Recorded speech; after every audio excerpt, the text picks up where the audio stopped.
अतिशय उपयुक्त kitchen tips. मेथी धुतल्यावर थोडं मीठ लावून ठेवा, मेथीचा कडवटपणा निघून जाईल।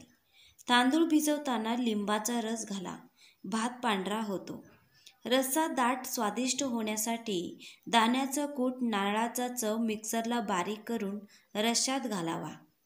कुठलीही भाजी कमी पाण्यात शिजवावी, चविष्ट होते। भांड्याला कांद्याचा वास लागला असेल तर थोडा वेळ मिठाच्या पाण्यात घालून ठेवावं।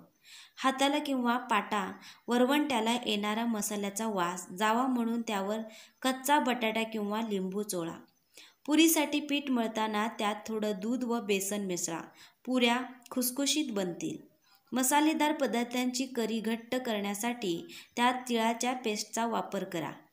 डोसा कुरकुरीत करण्यासाठी त्यात पोह्यांचा चुरा मिसळा। दूध उकळण्यापूर्वी पातेल्यात थोडं थंड पाणी घाला, दूध खाली लागणार नाही। हिरव्या पालेभाज्या लोखंडी कढईत शिजवा, त्यात लोहाचे प्रमाण वाढते। भाज्या, कडधान्य उकळल्यानंतर त्यातील पाणी फेकू नका, यात व्हिटॅमिन बी कॉम्प्लेक्स मोठ्या प्रमाणात उरते, त्यामुळे हे फेकू नका। हे पाणी भाजीत किंवा कणिक मळतानाही वापरू शकता। उकळून न घेता हे यांना वाफेवर शिजवू शकता। भाज्या किंवा फळे 4 ते 5 तास आधीपासून कापून ठेवू नये, यात असलेले व्हिटॅमिन सी आणि बी कॉम्प्लेक्स व्हिटॅमिन नष्ट होतात, म्हणून भाजी करते वेळी आणि फळे खाणार असाल तेव्हाच कापावीत। वेळेच अभाव असल्यास फळे, भाज्या अधिक कापून ठेवायच्या असतील तर त्या फ्रीजमध्ये व्यवस्थित बंद करून ठेवा। पुलाव्यासाठी मसाला तयार करताना पदार्थ कोरडे भाजून मिक्सरवर दळून घ्यावे आणि हा मसाला पाण्यात चांगला उकळून घ्यावा।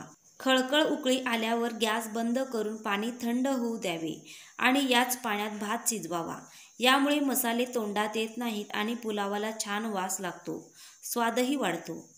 ज्वारीचे दळण आणून बरेच दिवस झाल्यास भाकरी चांगली होत नाही, गोल थापली जात नाही। यावेळी पीठ भिजवताना त्यात थोडा शिजवलेला भात घालावा, यामुळे भाकरी मोडत नाही। वरणासाठी डाळ शिजवताना त्यात 1 चमचा मेथीची पुरणचुडी करून ठेवावी, यामुळे वरण रुचकर होते आणि पचनासही हलके होते। कोणत्याही गोड पदार्थात चिमूटभर मीठ घातल्यास छान चव लागते। रस काढण्यासाठी घरात ज्युसर नसल्यास फळं किसणीवर किसावीत, छान रस निघतो। व्हिडिओ आवडला तर लाईक, शेअर आणि अशाच नवीन व्हिडिओसाठी आपल्या पेजला फॉलो करा। धन्यवाद।